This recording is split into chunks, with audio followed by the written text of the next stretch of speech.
the bigger the change that you involve, the bigger the cost associated with doing it. And if you're bringing a lot of people along with you on that change, you're basically leading everybody on the edge. You are standing on the edge of change. You bring everybody to stand on the edge of change because you're not going to move away from the circle of status quo to move into a completely new environment. So that's a lot of pain involved in that change. So if you're not prepared to deal with the scrutiny, you will...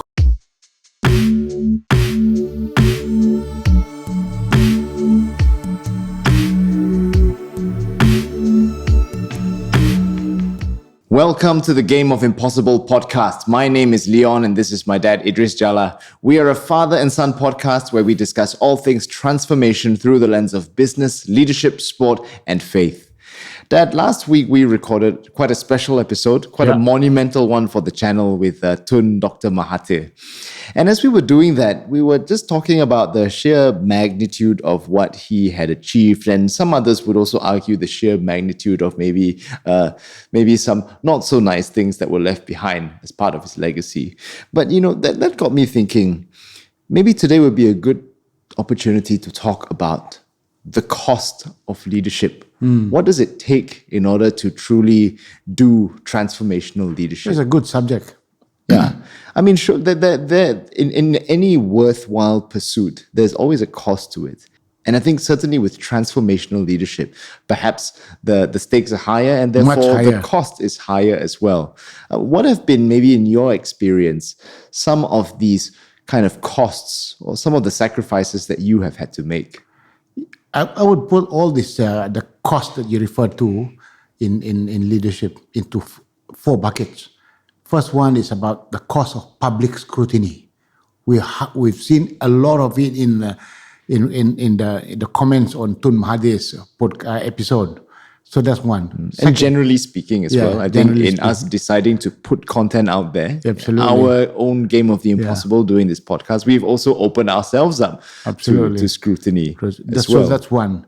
And the second one is to do with personal and professional costs. There are a lot of costs that you will have to bear personally and professionally. We will cover a bit more detail. And the third one is financial costs. Yeah. There's real money that's involved in doing it. Let's say when you start a business, there's sacrifices they have to put. Jobs you have to be sacrificed when you quit your jobs to do that. So that's the financial side.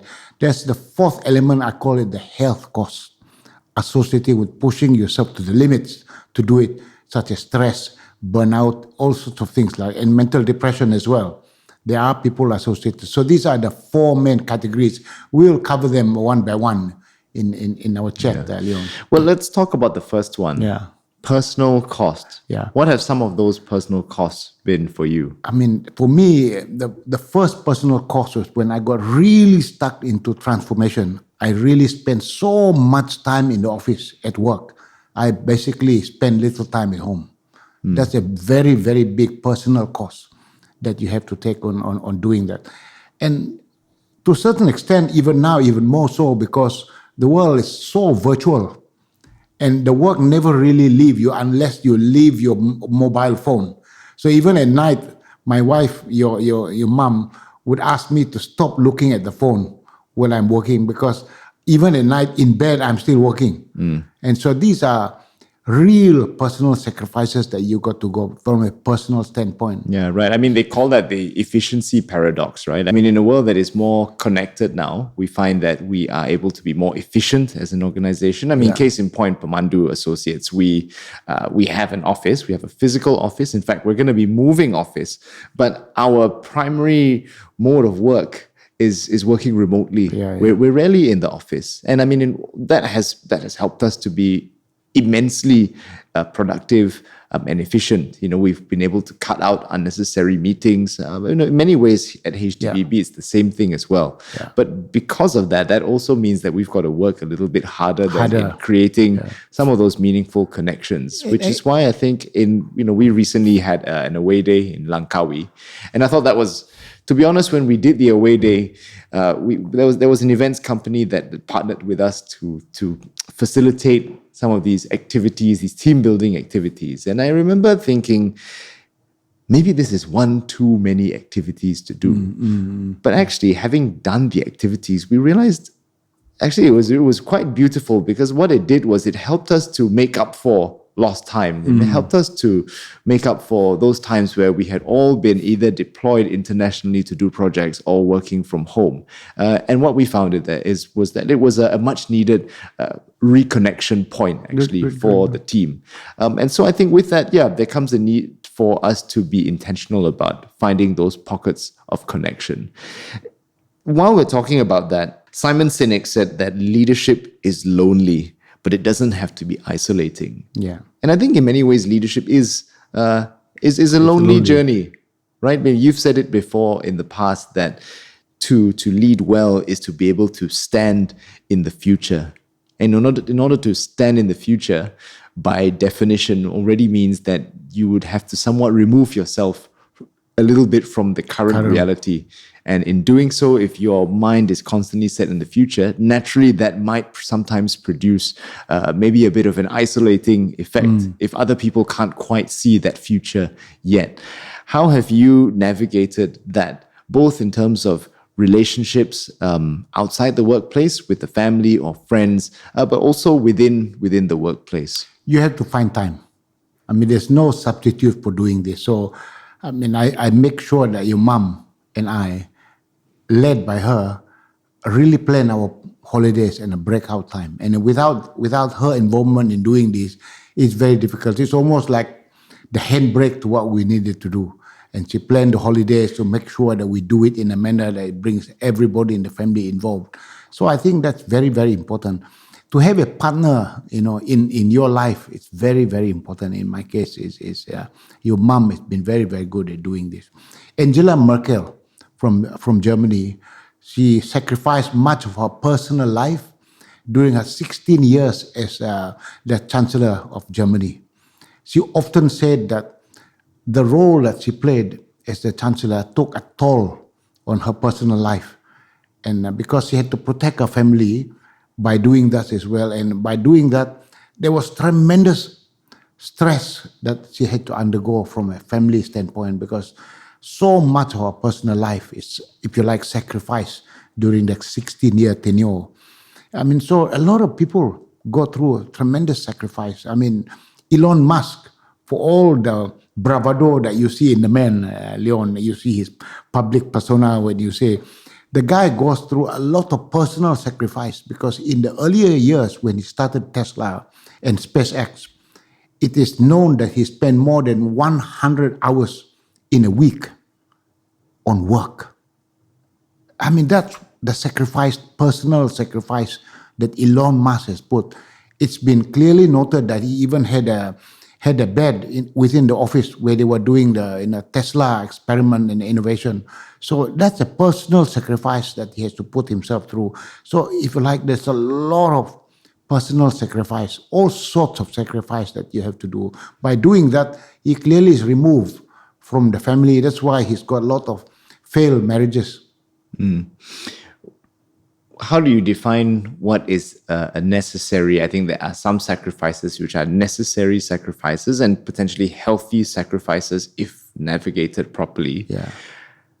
But then how far is too far as well? Some might argue, since you're talking about Elon Musk, some might argue that as he has rose in both influence but also power now, working very closely now with Donald Trump, playing a huge role in being able to essentially, people would argue in the past he had the ability to shape markets. Now he's got the ability to essentially shape the world with the technologies at hand, and now this added influence. Some have argued that he's become somewhat of a megalomaniac in the process. Obviously, this is rather speculative, and we can only judge based on the little snippets that we see of him online. But let's assume, for argument's sake, that this the pursuit of transformational leadership has also cost him his character somewhat. Do we think that is sometimes necessary? Because some might say, in order to be truly transformative, you can't be a nice guy.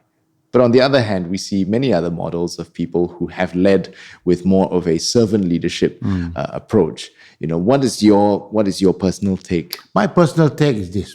People who are on the frontier, on the edge of anything new on innovation, completely uncharted waters. If you're going into an uncharted territory, you really cannot define the boundaries because it's uncharted. There are no precedents to it. So if someone were to tell me, I am going to go and develop this new product that doesn't exist today, and I know the cost and the sacrifices that have to be made, and therefore I can draw the boundaries, I think that person is actually deluding himself or herself. Because the reality is you can't check out a pathway, because everything in a journey, if you're doing the frontier work, it's really about uncharted territory. And you're going to walk into the path of not wanting to know every step along the way. And so therefore, people who are like that have tremendous gravitas at the same time, being prepared to make a lot of sacrifices. And that's why, as I said, Elon Musk spent 100 hours a week at work that he's got to be involved. I mean, look at Jeff Bezos. When Jeff Bezos started Amazon, it didn't exist. There was no such thing.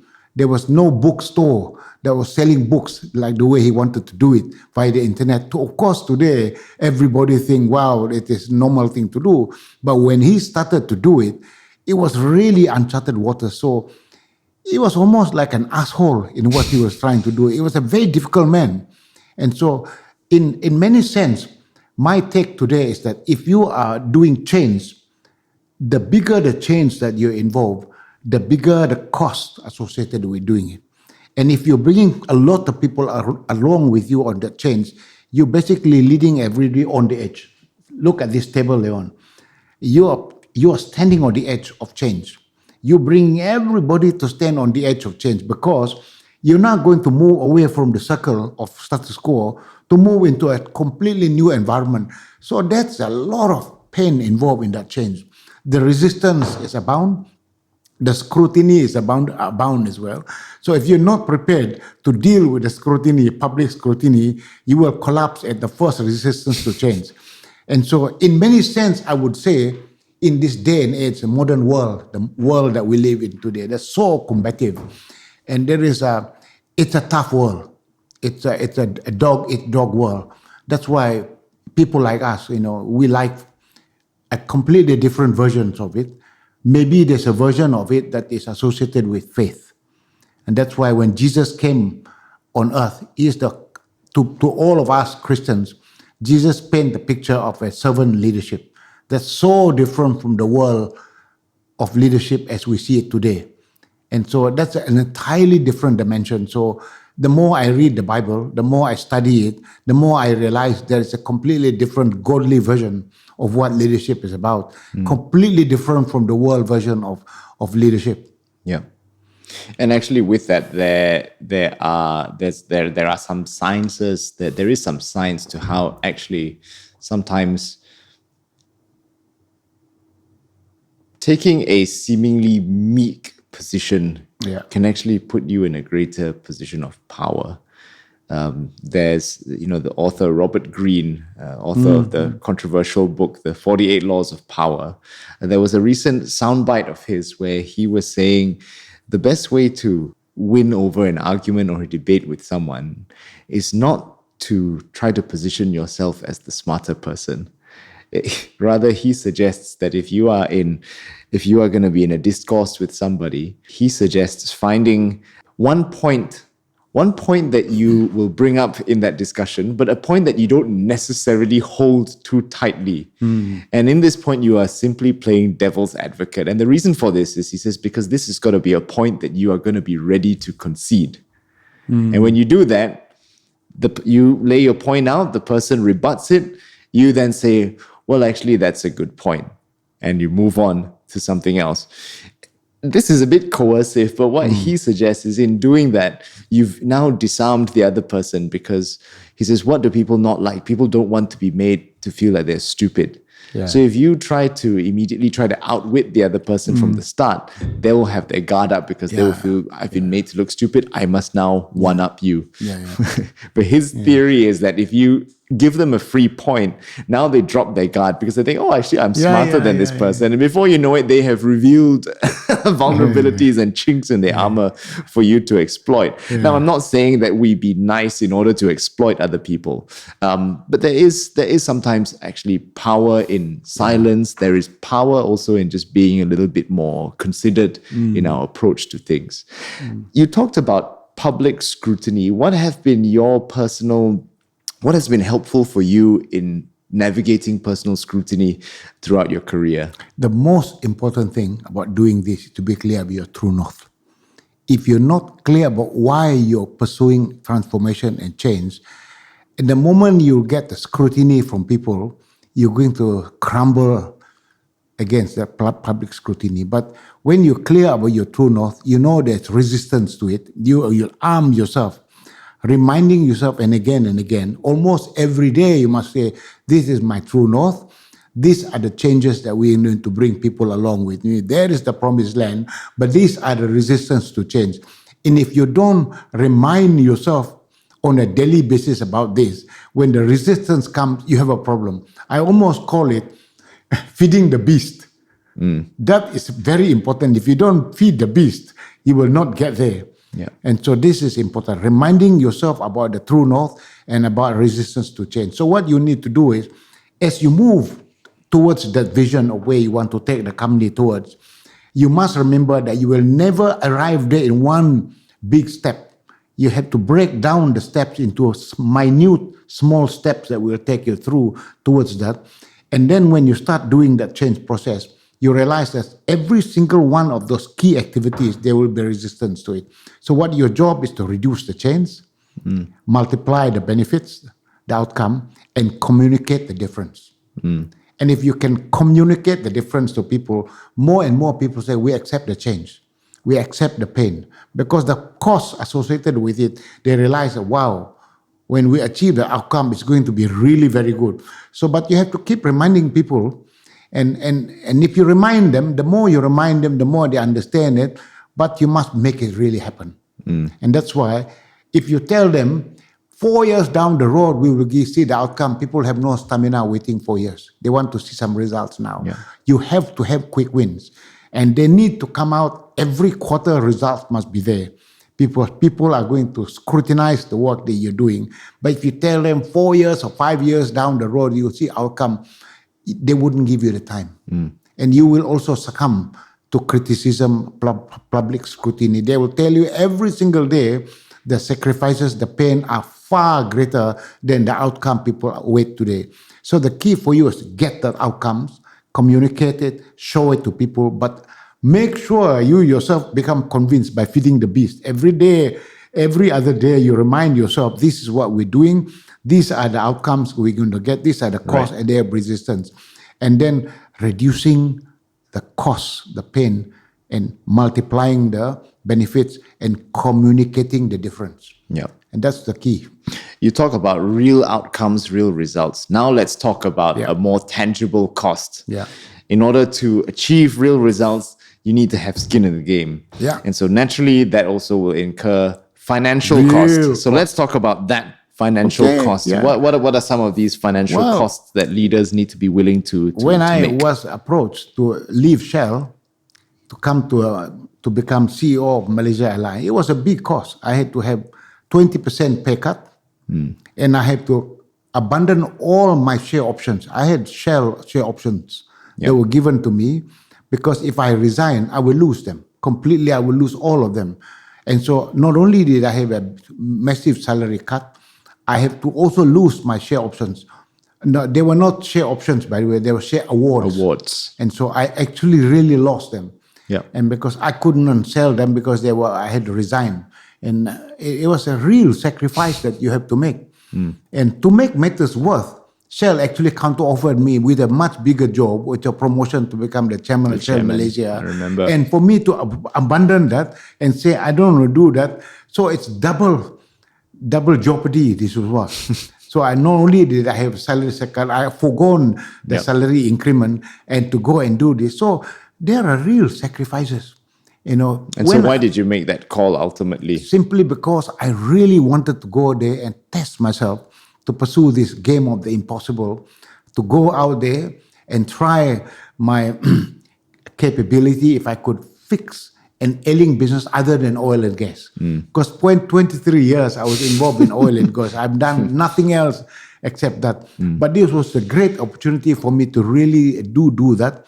I realized that if I do that, that's completely uncharted territory for me. I was prepared to make the change, and there were real sacrifices that has to be made. And your mom was completely good with it. You know what she said? I support the things you intend to do. I know these are sacrifices. And to this day, we laugh about it. She said, even if you fail in doing it, it's okay. We have a house in Barrio, in our village there. We can go there and live there. And so, it was very, very important.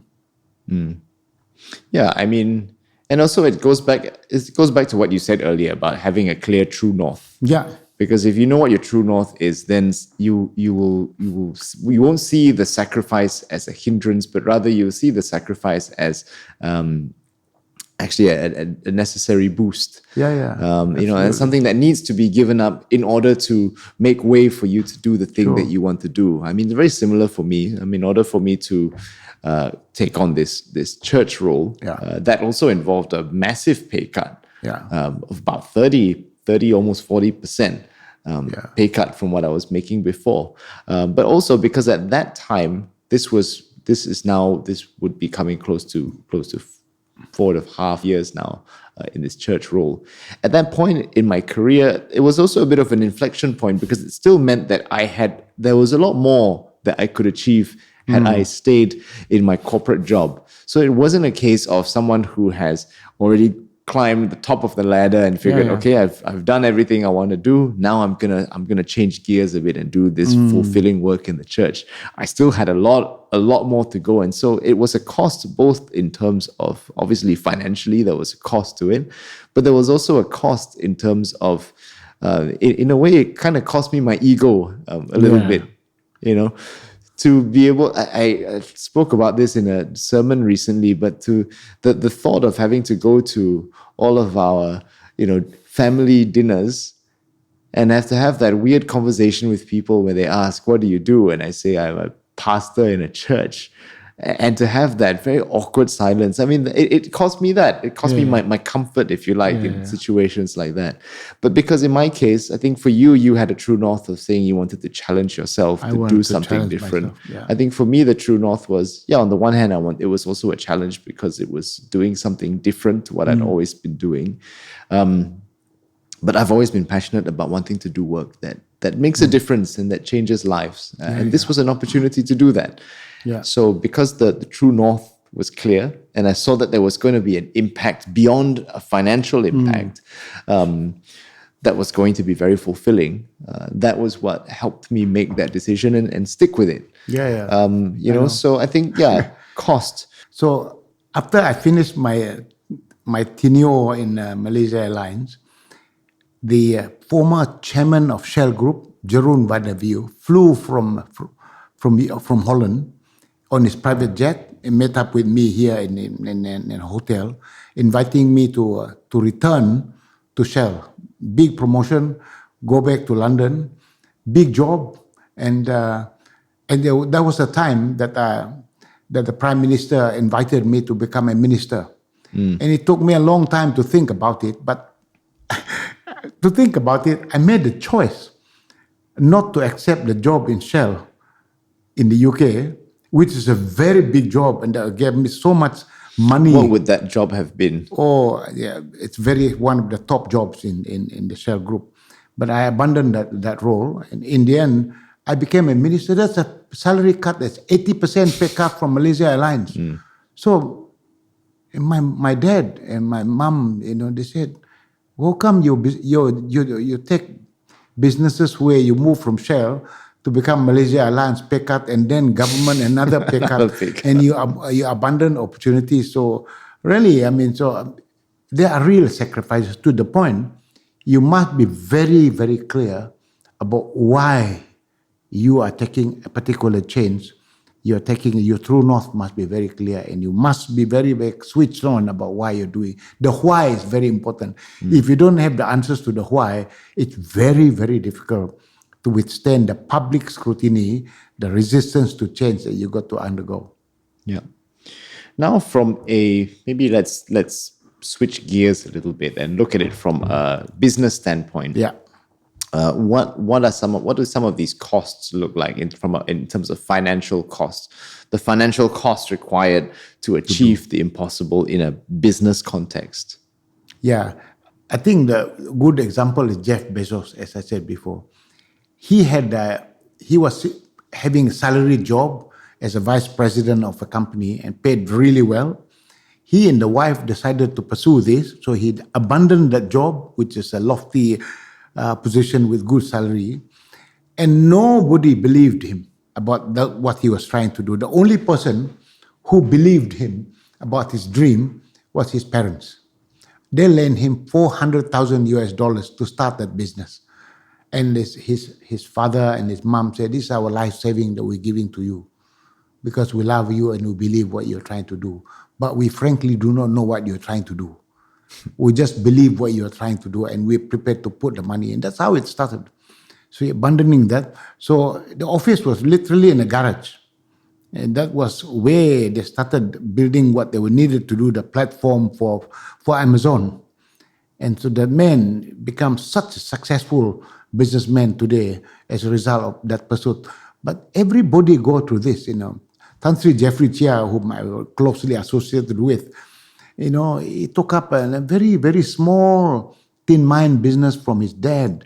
He was a disused tin mine, and starting the audacity to say that we will turn this dirty tin mine into a thriving city. And that was his vision. Turn into a theme park, put hotels there, put hospital. That was his vision. And so when the late Lee Kuan Yew visited Sunway City, this is quote and unquote what Lee Kuan Yew said at that time when he saw it.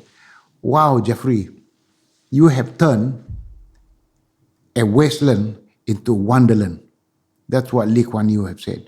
But he went to do that for a very long time. They weren't making money. It was very tough. There were sacrifices.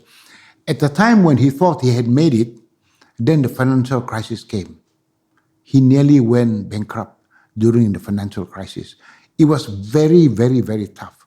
It was the toughest period they'd had. So in the boom years when they were growing Sunway, he related the story. The bankers were knocking on his door, lending money to him.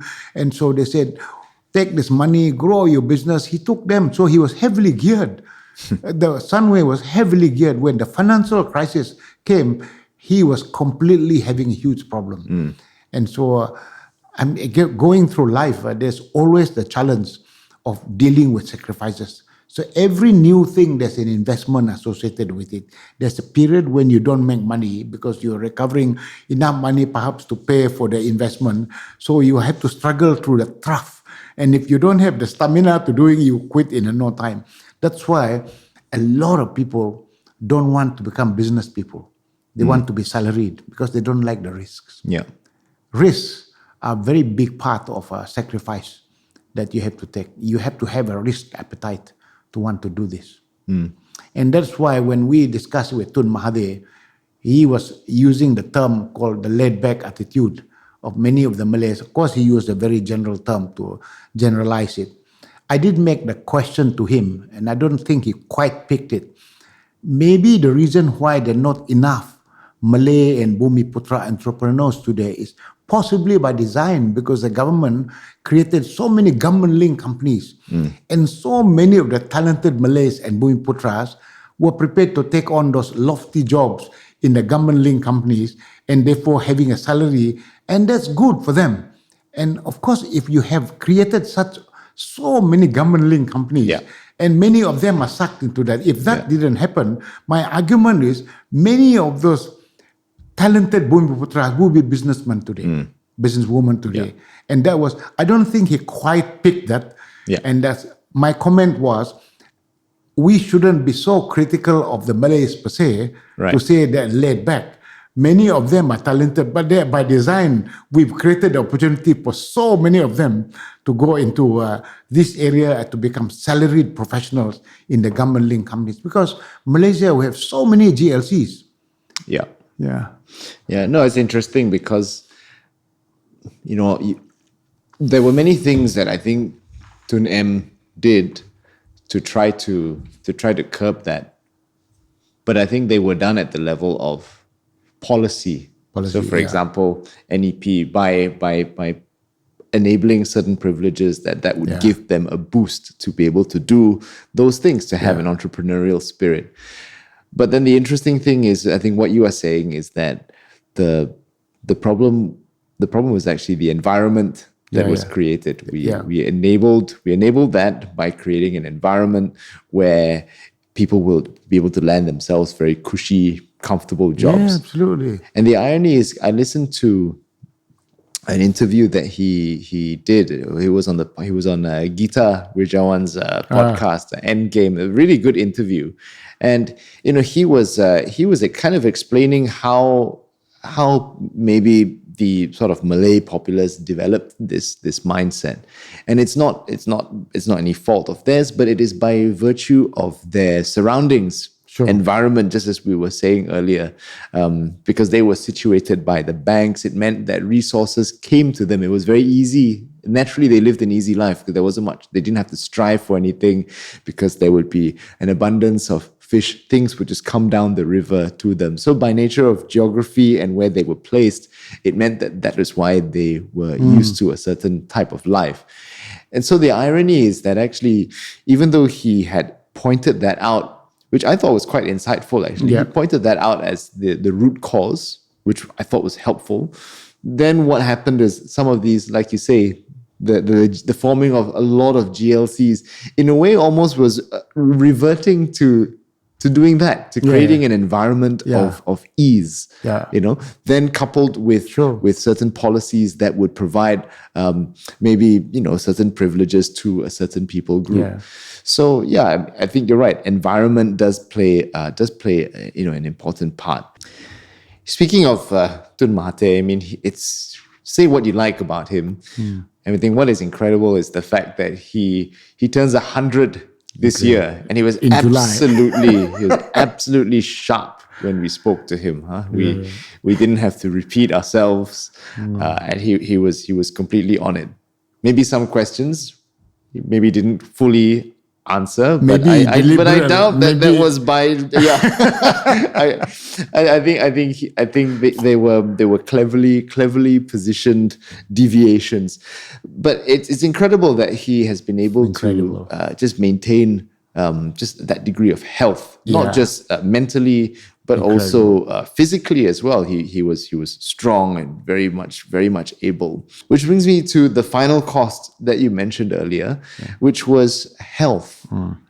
What sacrifices do we have to make in terms of our health sometimes in the pursuit of achieving the impossible? Winston Churchill, when he led the UK through the Second World War, he actually, the period post the Second World War, he had to battle depression. And he used to call it Black Dog. That was the depression he underwent. And so throughout his life, he was compounded by the stress of wartime leadership because he went through a very difficult period. So he was really quite depressed, actually, during that period of time he went through. Jacinda Ardern from New Zealand, she resigned as Prime Minister in 2013.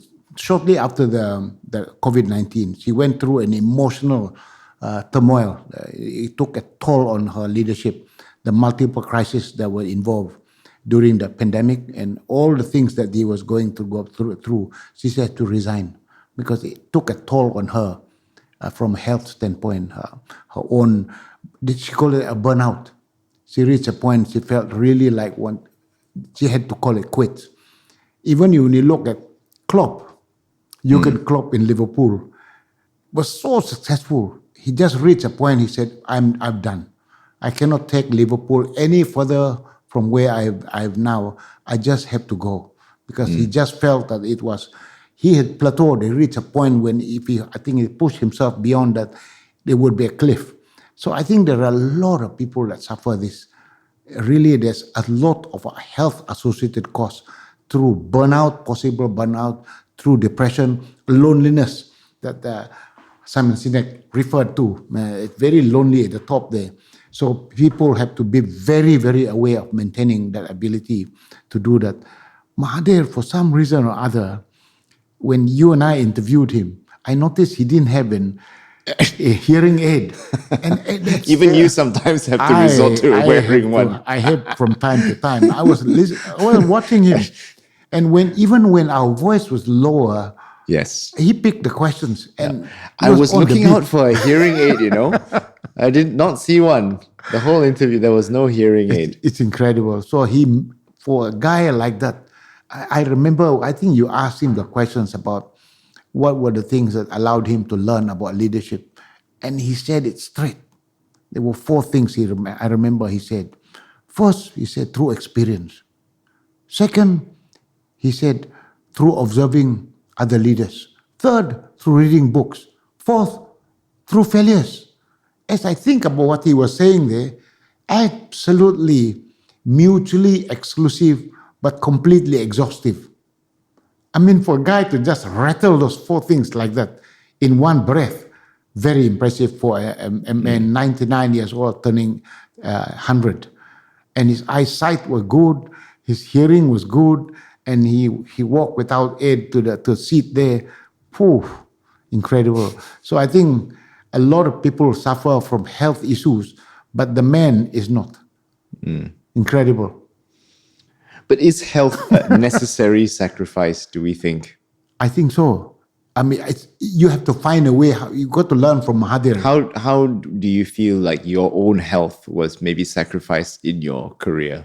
I put on weight during the time I was in government. I really put on weight, and I didn't have enough exercise, and there were lots. When you work in government, even when you were in MAS, I think there's that picture there of you. You look a little bit more rotund. Yeah, I put on weight because in government, every government meeting, there's food on the table. There's continuous food on the table. It was so hard. Sorry, but I really hate that about, if there's one thing I hate about any sort of government meetings or engagements, is that lah. Yeah, is that. And it's because I don't hate it because I'm ungrateful for it, but it's because, here I am trying to watch my food. The kueh is very nice. Very nice kueh, and there's nasi lemak, and there is this minum teh culture. Teh tarik is all there. It's so hard to resist. I put on so much weight. Yeah. In 2013, I decided, because I suddenly realized that my entire wardrobe required to be changed. And so all my old clothes couldn't be worn. So I decided to go on a massive diet. I went on remember the water diet? I went on a water diet, and I lost in 3 weeks, I lost altogether 10 kilos. Yeah. And I really, really went for it. Because I suddenly woke up, I looked at myself in the mirror. I was so unhealthy. Yeah. I was so tired, So I mean, it clearly it took a toll on me. Yeah. I mean, I'm laughing because I think 2024 is where I decided to take on 3 roles: my church role, playing interim chairman to keep your seat warm, but then also doing this podcast. And what's funny is I was doing a bit of a stock take, going through all of our episodes. You can see that I progressively got fuller in the cheeks. So there was that cost to me as well. It is. You look at yourself in the mirror, you realize that I don't recognize this guy. I need to do something. But is it necessary? Is it that it is a necessary cost, or is it more due to our own personal negligence and maybe lack of discipline? Lack of discipline, without doubt. Because I would argue then actually that maybe it's not so much a necessary cost of our health. That we need to sacrifice our health, but actually rather that there still is a cost, but it's a cost to our comfort because it is the cost that is incurred in order to maintain a certain discipline and to remain intentional, to remain disciplined with our health, even in the midst of a busy season or in just a generally busy and demanding career. I mean, we look at so many examples of people who are operating at the highest level who remain fit. Obama. Barack Obama. Barack Obama, when he was president. Look at Jeff Bezos. Yeah. I mean, the guy is stacked. Yeah. So you really looked at Barack Obama, he exercises every day. I mean, the guy holds the most busy job, arguably, in the world, and is a president of America, but he exercises the discipline. He puts himself through this every single day in the morning. So there's no substitute. There's no excuse for not doing it, really. I mean, I've seen people, frankly speaking, I know it can be done. But the problem is we don't actually put a discipline into the exercise. And if you put it there and put your mind to a mind of a matter, it can be done. Well, you, I think, have been fairly I'm okay. disciplined. I'm quite okay. Now, last year has been good because your mom and I do some exercises and I don't overeat these days. So much, much better. What would be interesting to see is how that plays out when you return from your sabbatical. Yeah, sure. I mean, how you will maintain that I'm rhythm. quite confident now because I established a routine. I'm pretty sure I can do it. Yeah, well, I certainly need to get back on my routine. Yeah. But I think maybe let's close with when do we know if a particular, how do we know if we've gone too far? I mean, if our pursuit has cost us too much? You have to look at the signs. Number one, look at your health. Go for a health check. Literally go for a real thorough medical check. There's no other better way to go and do it. Nowadays, you go to any hospital, they'll give you a full menu. The extensive one, they have specific. I would suggest everybody that's holding senior leadership position must go through a full medical check every year. So that's one thing that you need to do. Second thing that you need to look at the signs. Look at yourself in the mirror. See whether you're maintaining your weight. The medical check will tell you, but the physical thing, you look into your mirror, look for signs of burnout. The signs of burnout, that means you become highly cynical. You are completely cynical. Everything that you say is very negative. And there's laughter galore at the expense of others. You laugh at the expense of other people. You're critical about the world and critical about everything that people do. And these are signs of burnout. And then, and also, when you see people who are, I think you're beginning to lose friends. Because when you're so negative, people don't want to be around your company. And so these are associating signs that are not necessarily appearing in the health check. You see the doctor, they don't actually see that, but they are all those health, non-physical associated health issues that I see relating to stress and burnout or mental depression. And the other thing that you will see is look at the results. If you're not getting the results, and it's probably quite obvious that you have gone down the cliff of marginal utility. You don't know it, but you're no longer as productive as you think. The results is not accruing as well. Lots of noise will come out. So the signs will be quite clear out there that you got to look at yourself in the mirror. And if you start doing that, make the correction. You must go back to the drawing board and re-examine. And when you start re-examining your true north, then you put what we used to call work-life balance. And you and I know there's no such thing as a balance. There's no such thing as equilibrium. It's about trade-offs. And so you must make the trade-offs with your health. Be prepared to say, I am making some trade-offs here. Because if you don't make the trade-offs, then it's not going to work. I totally believe in life. Anybody that says that life is not a trade-off, they are not telling the truth. The reality is that there is, because time is unlimited, it's limited, finite. So you have to allocate time for exercise, allocate time for family, and that's very important when you start to do that. But I do believe that when you make those sacrifices, if you're still clear about your true north, what you will do now is you get rid of the unnecessary work. I still believe that you can remove unnecessary work that don't connect directly to the true north. Trust me, Leon, everything that you do in your work there's a lot of what Deming and Joran call chronic waste. There's a lot of unnecessary meeting, unnecessary processes in the business, unnecessary activities that do not actually move the needle. But for some reason, historically, due to legacy, people do them. And so, but if you are brutal about what it is you're trying to do, you'll get rid of those things. So you can still achieve your true north, but at the same time, make sure you have enough harmony in your life. And therefore, you don't really have to sacrifice those two outcomes, but something has got to give. What are those things? The unnecessary things. In one of our episodes, we talk about SR. You remember, eliminate all the unnecessary work, simplify them, standardize them, and automate them. ESSA. And if you make clear about your true north, you understand what the things are. Those are the ones you sacrifice. You don't sacrifice the priorities that move the needle on the true north. Yeah. But to be clear, make sure you do an annual medical check. You will see it. Your blood pressure, your uric acid, and your everything you'll see on your diabetes measurement, all of that's there. And I think when you start to do that, what's not captured there, look for them on the signs that are like stress, the burnout signs. Those are also important. And talk to people, what people tell about you. You're confident, they'll tell you. Look at the result. If the result's not accruing as well, then I think you are probably going down the spiraling downwards. That's what corrective action has to be made. You know, like just now we talked about how maybe some people have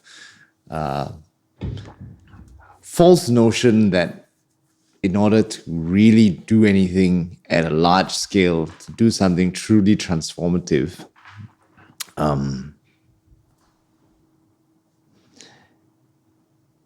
you can't be a nice guy. How do we continue to be good human beings? Because some people might argue, well, look around us, those who played the populist card. I mean, Justin Trudeau recently resigned, is no longer in office, and some have maybe argued that it was because he was too nice, he was too soft, perhaps. And on the flip side, then you have Pierre Poilievre. Yeah. He's quite an impressive guy. Very robust. It's very robust, and he's got a certain like bravado about him, which I find quite entertaining to watch. I don't know if you saw this interview he gave where he was at a farm. This reporter was challenging him, and he was eating an apple.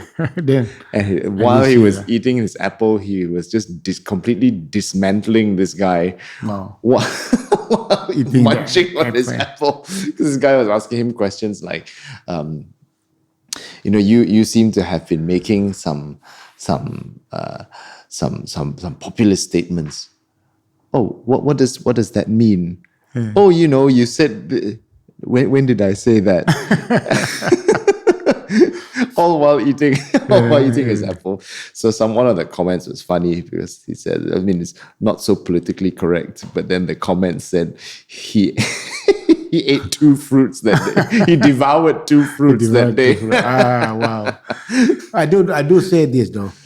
Let's remind people, if you want to be involved in politics, that's why I don't want to be a politician. If you want to go into politics, you must remember that politics divide people.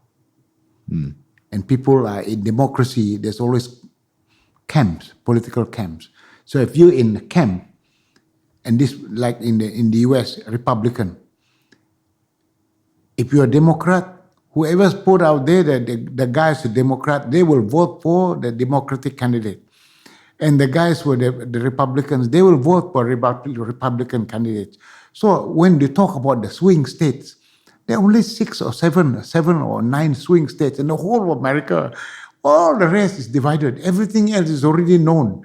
So forget it, don't even have to count it. So it really does divide. And this is the problem that people have. I'm a Chelsea fan. However bad the managers, I'm still a Chelsea fan. And the Man U guys, however bad the teams are, they will still be there and they are still hardcore, I mean, so although I know one or two who are on the verge of giving up. But I think politics divide people. If I look today, after we interviewed Tun Mahathir, there were more than 600 comments on YouTube that I saw I read them. They are robust public scrutiny of Mahathir. they were from adulation Yeah. to condemnation. Yeah. And they talk about the good, the bad, and the ugly very robustly about him. And in many sense, when I read through them, the general trend is that because politics divide, if you belong to his camp, you will give him adulation. If you don't belong to his camp, you will condemn him. And so, because, as I said, politics divide. But when you look at this, as I read through them, it's obvious when you scan through it, the message is clear. The general message is the man is an enigma.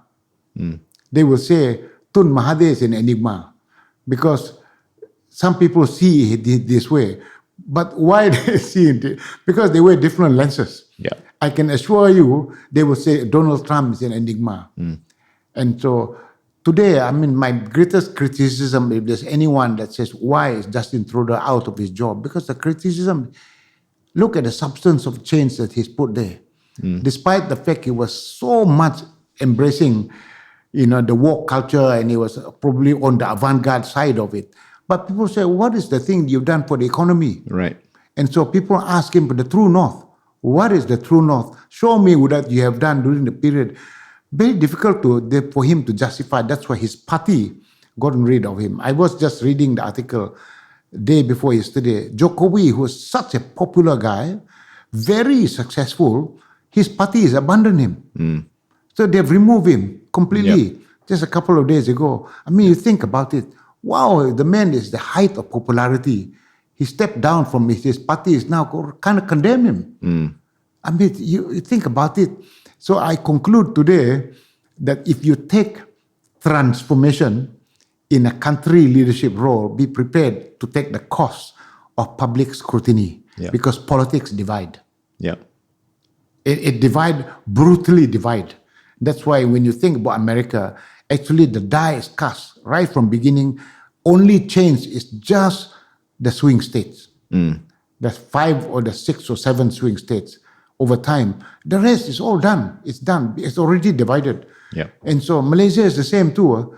UK is exactly the same. Labour Party, so it's very, very difficult. So politics divide. Yeah. In a true democracy, it is very, very tough. So if you are prepared to make change, but if you are prepared to say, well, I want to take on the role there, I'm just going to survive for 5 years during my tenure as a leader by doing nothing, then everybody say, okay, you run your tenure, you do nothing, nobody will change. You're not a leader, you're a follower because you follow public opinion. Yeah. If you follow public opinion, you cannot carry the tag of being a leader. A leader is leading people from one status quo to another promised land. And that requires you to recognize this change. Yeah. And that is pain involved. There is no gain without pain. And therefore, there is cost associated with leadership.